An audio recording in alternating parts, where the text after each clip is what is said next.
శ్రీమాత్రే నమ. జై గురు దత్తాత్రేయ నమ. ఈ వీడియోలో మనం ధనుస్సు రాశి వారికి ఆగస్టు 16 నుంచి 31 మధ్యలో జరగబోయే పక్ష ఫలితాలు తెలుసుకుందాం. మరి ధనుస్సు రాశి వారికి ఈ పక్షంలో దశమ స్థానంలో కుజుడు దిగ్బలుడై ఉండడం వల్ల మీరు వృత్తిలో చాలా నిర్మోహమాటంగా వ్యవహరిస్తారు. అలాగే రోజంతా కూడా చాలా బిజీగా హార్డ్ వర్క్ చేయడం జరుగుతూ ఉంటుంది. మీలో ఉన్నటువంటి నైపుణ్యానికి, విద్వత్తుకి, టాలెంట్కి తగిన గుర్తింపు రావడం జరుగుతూ ఉంటుంది. అలాగే మీ కింద సహాయకులుగా ఉన్నవారు, అలాగే మీ శిష్యులు, మీ యొక్క సంతానం కూడా అభివృద్ధిలోకి రావడం, వారు వృత్తిపరంగా మీకు సహకరించడం, ఇవన్నీ మీకు చాలా గర్వకారణంగా ఉండడం జరుగుతూ ఉంటుంది. మరి రవి భాగ్యస్థానంలోకి రావడం వల్ల వ్యక్తిగతంగా మీ యొక్క నేమ్ అండ్ ఫేమ్ పెరుగుతూ ఉంటుంది. ఒక గౌరవప్రదమైనటువంటి హోదా లభించడం, ప్రభుత్వ గుర్తింపు రావడం జరుగుతూ ఉంటుంది. అలాగే మీరు ఆరోగ్యపరంగా కొన్ని జాగ్రత్తలు తీసుకోవడం జరుగుతూ ఉంటుంది. అలాగే శుక్రుడు సప్తమ స్థాన సంచారం వల్ల, గురువుతో కలిసి ఉండడం వల్ల చాలా వరకు కొత్త ప్రదేశాలు చూడడం, ఎక్కువగా ప్రయాణాలు చేయడం, ఎవరికైనా సమస్యలు ఉంటే అవి పరిష్కరించే ప్రయత్నంలో మీరు మీడియేటర్గా వ్యవహరించడం జరుగుతూ ఉంటుంది. అలాగే కొత్త కస్టమర్స్ ఏర్పడడం జరుగుతూ ఉంటుంది. వ్యాపారాన్ని విస్తరించుకుంటుంటారు. చాలా అభివృద్ధికరంగా ఉండే అవకాశం ఉన్నది. మీ యొక్క వ్యక్తిగత అవసరాలకు, గృహ అవసరాలకు కొత్త ఆభరణాలు కానీ, లేదా వాహనాలు కానీ, ఇంట్లో ఆధునిక ఫర్నిచర్ కానీ మొదలగునవి ఏర్పాటు చేసుకోవడం జరుగుతూ ఉంటుంది. ఏదో ఒక శుభకార్యంలో మీరు పాల్గొంటారు. మీ ఆధ్వర్యంలో, మీ పెద్దరికంలో ఒక శుభకార్యం జరిగే అవకాశం ఉన్నది. అయితే అష్టమ బుధగ్రహం మీలో ఉన్నటువంటి పరిశోధన, విద్వత్తుకి గుర్తింపు రావడం జరుగుతుంది. కొత్త విషయాలు తెలుసుకునే మీ యొక్క ప్రయత్నం నెరవేరుతుంది. వృత్తిలో సడన్గా కొన్ని మార్పులు రావడం, ఒక విధంగా అభివృద్ధి రావడం కూడా జరుగుతూ ఉంటుంది. మీ జీవిత భాగస్వామి యొక్క హోదా పెరుగుతుంది. ఈ రాశిలో ఉన్నటువంటి స్త్రీలకి వివాహ ప్రయత్నాలు ఫలించే అవకాశం ఉంది. సంతానం కొరకు ప్రయత్నం చేస్తున్నటువంటి దంపతులు కూడా సంతాన భాగ్యం కలిగే అవకాశం ఉన్నది. ఇక ధనస్థానాన్ని బుధగ్రహ వీక్షణ వల్ల వృత్తిలో ఆదాయం పెరుగుతుంది. మీ కుటుంబ అవసరాలకు మీ యొక్క సంతానం కానీ, మీ యొక్క భార్య లేదంటే భర్త పరస్పరం సహకరించుకొని కుటుంబ అభివృద్ధికి కారణమవుతూ ఉంటారు.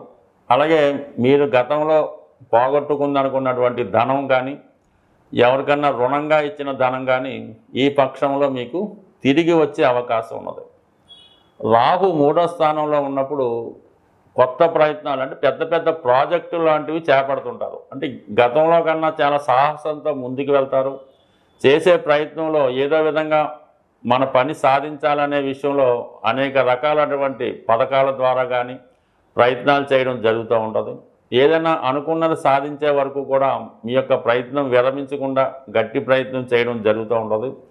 చివరికి కంపల్సరీగా విజయం సాధించే అవకాశం 100% ఉంటుంది. అయితే అర్ధాష్టమ శని ప్రభావం వల్ల ఎంతో కష్టపడి సాధించిన ప్రయత్నం చివరికి అనుకున్నంత ఫలితం రాకపోవచ్చు. ఏదో మనం చాలా ఇష్టపడి ఏదో ఒక వాహనం కొనుక్కున్నా, ఒక స్థలం కొనుక్కున్నా, ఇల్లు కొనుక్కున్నా, అది మనం ఆశించిన విధంగా మనకంత సౌఖ్యాన్ని, సుఖాన్ని ఇవ్వలేకపోవచ్చు. ఇంకా బెటర్గా కొనుక్కుంటే బాగుంటుందేమో అనే అవకాశం రావడం కానీ, అనిపించడం కానీ జరుగుతూ ఉంటుంది. ఏదైనా గృహ సంబంధించిన వాతావరణంలో ప్రశాంతత కోల్పోవడం జరుగుతూ ఉంటుంది. ఏదో ఒక అలజడి, ఏదో ఒక గందరగోళం ఈ గృహంలో జరగడం వల్ల కొన్ని సందర్భాల్లో ప్రశాంతత కోల్పోవడం జరుగుతూ ఉంటుంది. అందుకని చాలా సందర్భాల్లో ఈ పక్షంలో ఎక్కువ రోజులు జాతకుడు ఇంట్లో కన్నా బయట గడపడానికే ఇష్టపడడం జరుగుతూ ఉంటుంది. చతుర్థంలో ఉన్నటువంటి శని భగవానుడిపై కుజుని యొక్క దృష్టి చాలా వరకు మిమ్మల్ని సొంత ఇంటికి, సొంత గృహానికి దూరంగా ఉండే విధంగా చేస్తుంది. విద్యార్థులు ఎంత కష్టపడినప్పటికీ కూడా అనుకున్న ఫలితాన్ని సాధించలేకపోతుంటారు. వారి యొక్క మనసు ఎల్లప్పుడూ ఎంటర్టైన్మెంటు, మిగతా విషయాల మీద, అక్కలేని విషయాల మీద ఆసక్తి చూపి చదువు మీద శ్రద్ధ తగ్గించే అవకాశం ఉంది. కాబట్టి ఈ విషయంలో పేరెంట్స్ కొంతవరకు పిల్లల యొక్క విద్యా సంబంధించిన విషయాల్లో ఎక్కువ శ్రద్ధ పెట్టవలసి ఉంటుంది. బట్ ఏదైనా ఒక రాశిని శుభగ్రహం వీక్షించినప్పుడు ఎన్ని ఇబ్బందులు వచ్చినా, ఎన్ని కష్టాలు ఎదురైనా చివరికి అవి సమస్యలు పరిష్కారమై జాతకుడికి మంచి జరగడం జరుగుతూ ఉంటుంది. 2 శుభగ్రహాలు ధనుసు రాశిని వీక్షించడం వల్ల గురువు వల్ల జ్ఞానాన్ని, విజ్ఞానాన్ని, శుక్రుడు వల్ల సంపదని, స్త్రీ సౌఖ్యాన్ని ఇవ్వడం జరుగుతూ ఉంటుంది. ఆగస్టు 20వ తారీఖు నుంచి శుక్రుడు అష్టమ స్థానంలోకి రావడం వల్ల దశమాధిపత్యం కలిగడం వల్ల వృత్తిలో హోదా పెరుగుతుంది. ఒక విధంగా ఆకస్మిక లాభం లాంటిది రావడం, అనుకోకుండా వృత్తిలో కొన్ని అనుకూలమైన మార్పులు రావడం జరుగుతూ ఉంటుంది. ఇది ఎక్కువగా విద్యా సంస్థలు, బ్యాంకింగు, ఫైనాన్సు, సినిమా రంగంలో ఉన్న వాళ్ళకి కొంతవరకు అనుకూలత ఫలితం ఏర్పడే అవకాశం ఉంది. ఎటువంటి ప్రయత్నానికన్నా సమయానికి ధనం మాత్రం ఆశించిన దానికన్నా ఎక్కువ ధనం మీకు ఏదో విధంగా లభించే అవకాశం ఉంది. ప్రస్తుతం ఉన్నటువంటి గ్రహాల స్థితి మనకి అనుకూలంగా ఉన్నప్పటికీ కూడా చాలా ప్రయత్నాలు విఫలమవడం జరుగుతూ ఉంటుంది.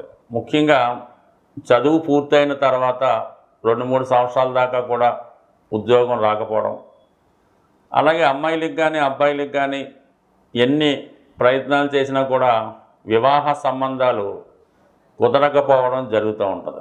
ఇంతకాలంలో అమ్మాయిలకి వివాహానికి పెద్ద ఇబ్బంది లేదని చెప్పినప్పుడు కూడా చాలామందికి సరైనటువంటి వరుడు దొరకపోవడం వల్ల వారికి కూడా డిలే అవుతుంది.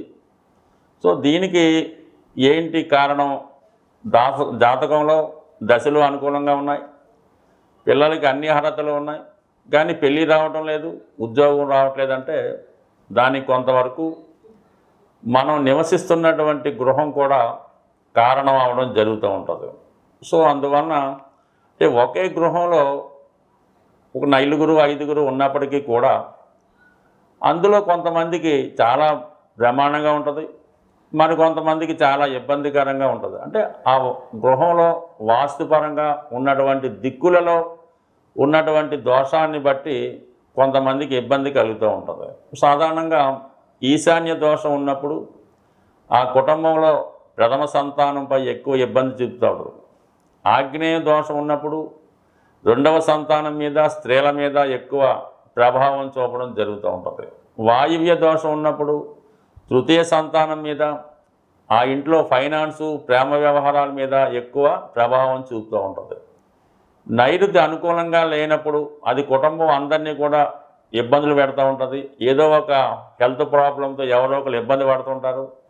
కుటుంబ సభ్యుల మధ్య ఒకరికి పడకపోవడం ఈ విధంగా నడుస్తూ ఉంటుంది. సో ఇది ప్రధాన 4 దిక్కులు.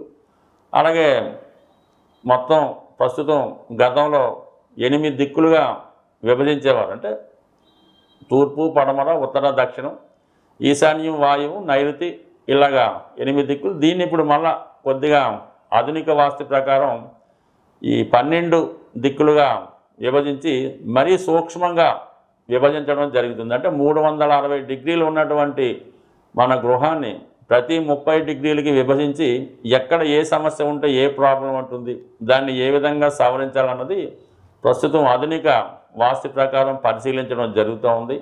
ఏదైనా మన జీవితాలు బాగుపడాలి, తొందరగా సెటిల్ అవ్వాలి అనుకున్నప్పుడు ఖచ్చితంగా కొంత శ్రమ అయినా, కొంత ధనం ఏవైనా గృహాన్ని ముందు సరి చేసుకుంటే ఆ గృహంలో నివసిస్తున్న వారికి అదృష్టయోగం పట్టడం, వారి ఇంప్రూవ్మెంట్ కూడా బాగా రావడం జరుగుతూ ఉంటుంది.